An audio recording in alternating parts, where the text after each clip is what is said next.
बात करते हैं आज अल्सरेटिव कोलाइटिस में जो लोगों को लूज मोशन बार बार लगता है। किसी को 5 बार, किसी को 3 बार, किसी को 10 बार अनकंट्रोल मोशन लगते हैं। कितनी बार भी लगे, इस मुद्दे बात करते हैं। बाकी ब्लीडिंग जो होती है उसको रोकने के लिए, या बाकी कमजोरी है, थकान है, आलस है, इन सब चीज़ को रोकने के लिए अलग अलग टॉपिक पे अलग अलग वीडियो में बात करेंगे। अभी सिर्फ मोशन को लेकर बात करते हैं। कोलाइटिस की जो प्रॉब्लम होती है, खासकर अल्सरेटिव कोलाइटिस की, आप पहले समझ लीजिए। अल्सरेटिव कोलाइटिस आईबीडी हो, आईबीएस हो, चाहे क्राउन्स हो, इनके अंदर में आपको लूज मोशन की प्रॉब्लम बार बार आती है। अल्सरेटिव कोलाइटिस में और क्रॉन्स में ये मात्रा ज़्यादा होती है, जिसमें ब्लड आता है। तो अगर हो रहा है आपको ऐसा कि आपको मोशन की टाइमिंग जो है कई बार की हो रही है, कंट्रोल नहीं हो पा रहा है, कुछ खाते ही मोशन अगर लग जा रहा है आपको, तो उस कंडीशन में जो आपका लाइन ऑफ ट्रीटमेंट होता है वो लगभग एक ही होता है। चाहे किसी पैथी में आप जाएंगे, सबके ट्रीटमेंट करने का तरीका एक ही होता है। चाहे आप एलोपैथिक में जाइए, चाहे होम्योपैथिक में जाइए, चाहे आप आयुर्वेदिक में जाइए। हम लोग बात करेंगे आयुर्वेद को लेकर के कि इसमें ऐसा आप क्या खुद कर सकते हैं जिससे कि आपको मोशन में राहत मिले। क्योंकि मोशन में अगर राहत मिलेगा तो उस कंडीशन में आपको ब्लीडिंग को हील करने में काफ़ी आसानी हो जाती है। बार बार जो मोशन आपको होता है वो आपके घाव को हील नहीं होने देता है। तो ये ज़रूरी है इसमें कि सबसे पहले इसको लेकर के बात किया जाए।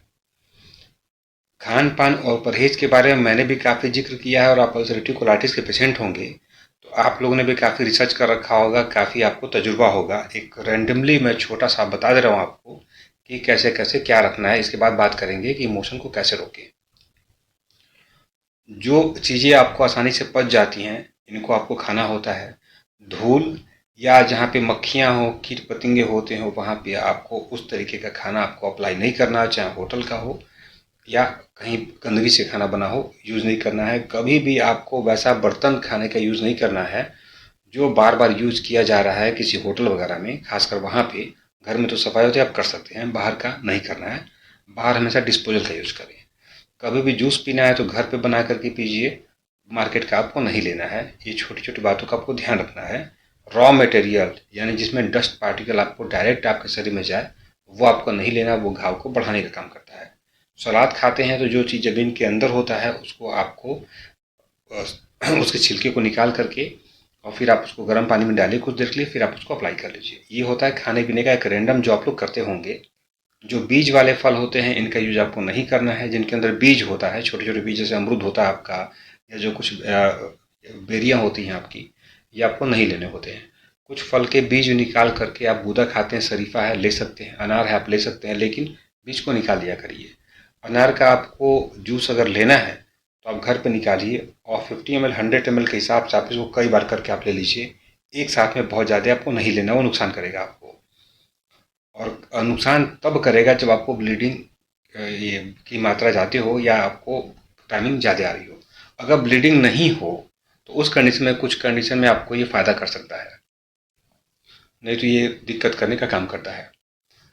अब इसमें हम बात करते हैं कि इसमें अब इमरजेंसी में आप कौन कौन से दवाइयों को अप्लाई कर सकते हैं। तो देखिए, आप लोग सभी लोग अब तक यूज किए होंगे बेल का चूर्ण, या बिलवादी चूर्ण, या बेल का शरबत। तो देखिए, तीन नहीं, बेल की 4 कैटेगरी होती है। बेल के पत्ते, बेल का चूरन, बेल का बिलवादी चूरन, और बेल का जो शरबत होता है वो।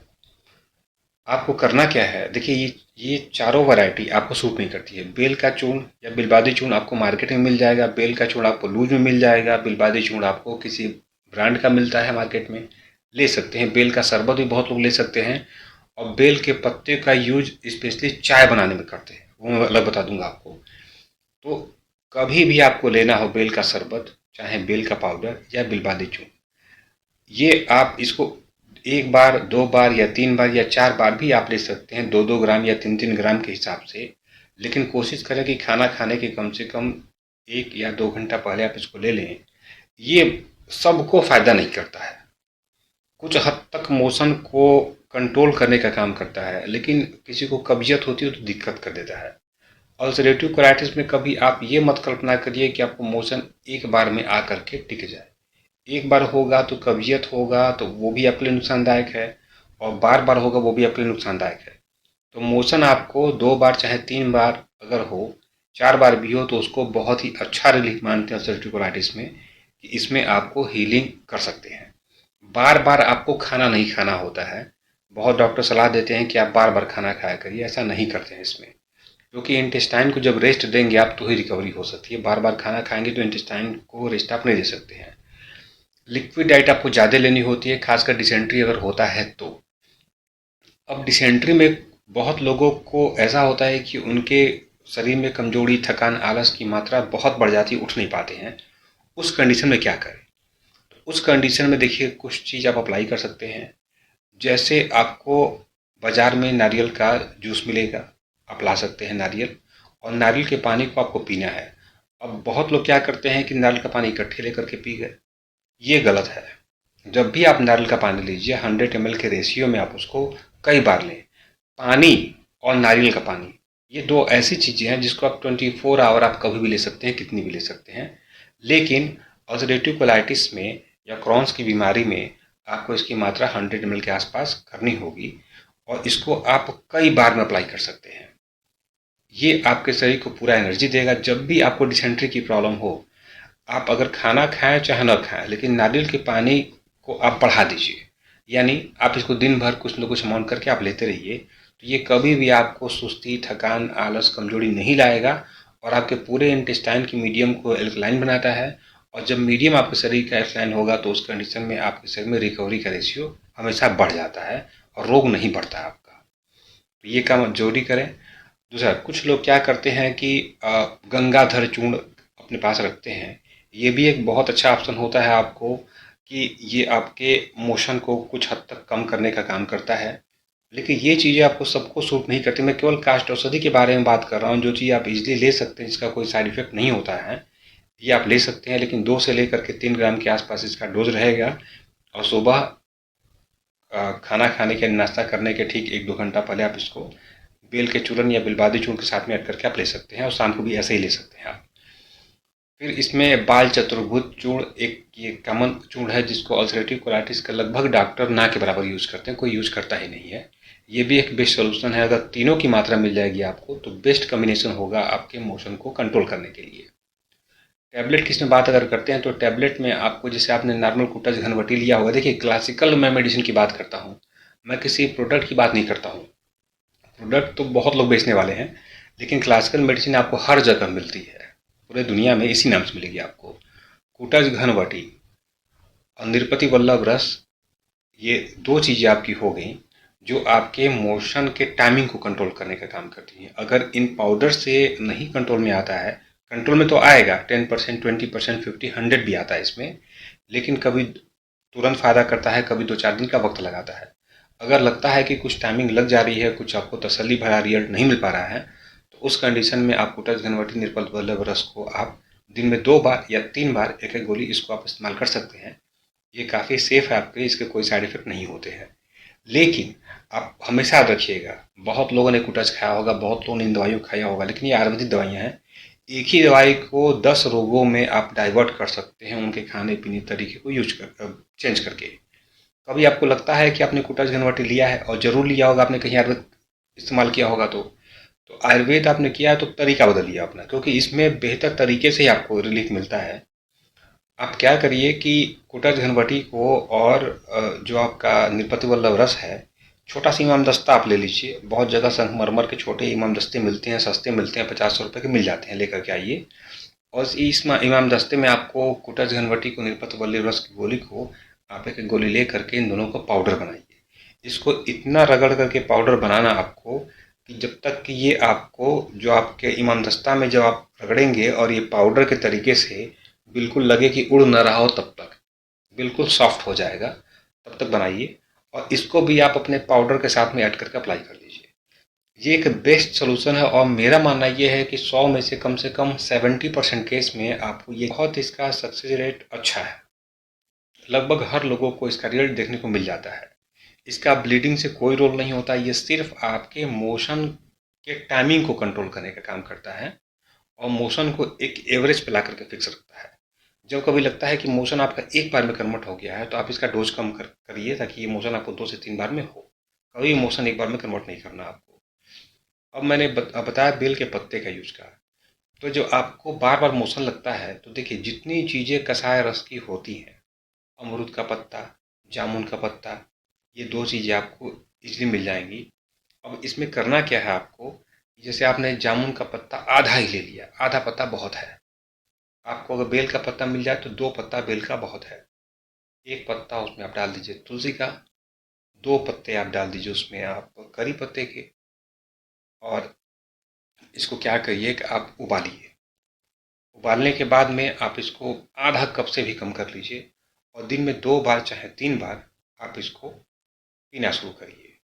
आप अगर चाहें तो इसमें पुराना वाला कोई गुड़ हो, उसको आप ऐड कर सकते हैं। गुड़ से आपको कोई नुकसान इसमें नहीं होगा, हल्का सा वो ऐड कर सकते हैं।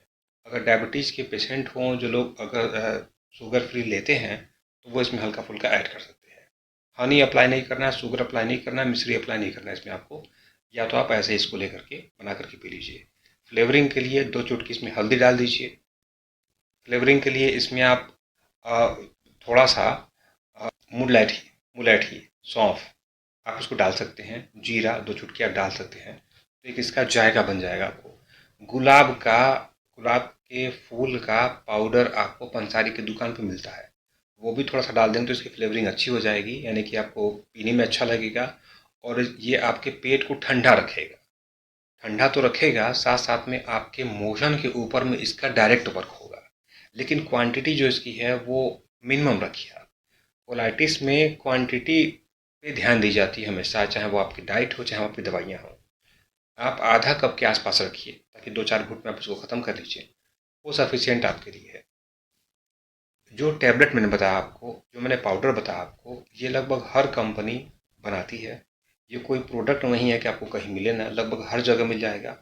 और ईजी वे में इस चीज़ को आप यूज कर सकते हैं।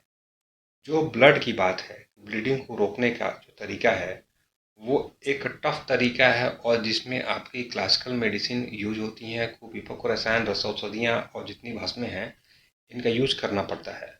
तो वो चीज़ मैं आपको इसलिए नहीं बता रहा हूँ ब्लड का, कि वो चीज़ अगर आप खुद करेंगे तो आपके लिए एक रिस्क भरा होगा।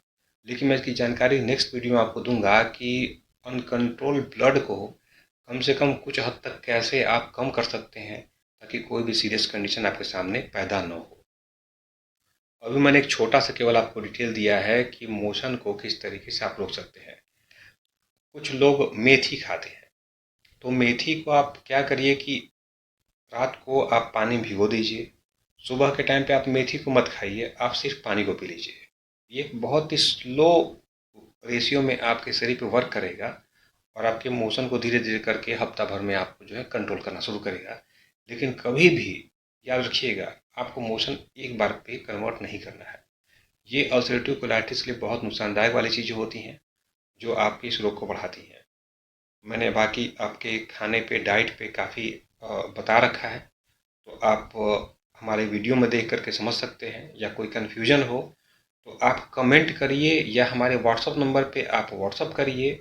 मैंने पहले भी कहा था कि आप हमारे यहाँ व्हाट्सअप करेंगे तो आपको जिस तरीके की जानकारी चाहिए, वो जानकारी आपको दी जाएगी। आप उसको फॉलो करें, क्योंकि आप हर जगह जा चुके हैं।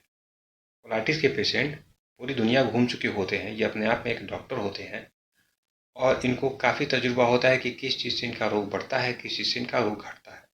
इनको ज़रूरत सिर्फ रोग को ठीक करने के लिए सही मेडिसिन की है, जिससे कि इनको रिकवर किया सके। कभी किसी के बहकावे में मत आइएगा कि अल्सरेटिव कोलाइटिस की प्रॉब्लम 2-4 महीने में, 6 महीने में ठीक हो सकती है। याद रखिएगा, अगर ऐसा कोई बोलता है आपसे तो वो गलत बोलता है। अल्सरेटिव कोलाइटिस की प्रॉब्लम लाइलाज तो है आपके मॉडर्न साइंस के हिसाब से, और बाकी लोग इसको बोलते हैं कि इलाज वाली। मैं भी बोलता हूँ कि इलाज इसका होता है, लेकिन आप याद रखिएगा, इलाज में इसको सालों लग जाते हैं। अगर आपका डाइट ठीक रहेगा तो जिस तरीके से आपकी इम्यूनिटी ख़राब हुई है, उसी तरीके से आपकी इम्यूनिटी को बूस्टअप करके इस रोग में रिकवरी किया जाता है। ये रोग आसानी से ठीक होता है, लेकिन आपका डाइट और आपका धैर्य, ये 2 चीज़ की टेस्टिंग ये रोग आपका हर समय लेता है। कभी ये घटता है, कभी बढ़ता है। तो इस पे डरिए मत। आप ये देखिए कि ये क्यों हो रहा है और कैसे इसको कंट्रोल करेंगे। पूरा दिमाग इस पे टारगेट करिए। आपको कोई बोलता है कि आपके दिमाग से ये प्रॉब्लम होती है, आपके सोच से प्रॉब्लम होती है, साइकोलॉजी से प्रॉब्लम होती है, तो आप उस बात को इग्नोर करिए, क्योंकि जितना टेंशन आपको है उतना ही टेंशन पूरे दुनिया में सबको है, उससे बड़े टेंशन लोगों को है। तो दिमाग को कभी इस रोग पे हावी मत होने दीजिए। हर रोग अपने आप में बड़ा रोग होता है। अल्सरेटिव कोलाइटिस भी बड़ा रोग है। और अगर आपको छोटा सा सर्दी जुकाम बुखार हो, पेट का दर्द भी हो जाए, वो ठीक ना हो, तो वो भी आपको जीने नहीं देगा, आपको डिस्टर्ब कर देगा, आपके माइंड को डिस्टर्ब अच्छे से कर देगा। तो आप जानकारी रखिए, ताकि आपके मन में कोई कन्फ्यूजन न रहे, और सही तरीके से अपना इलाज करें ताकि बीमारी ठीक हो सके। Thank you.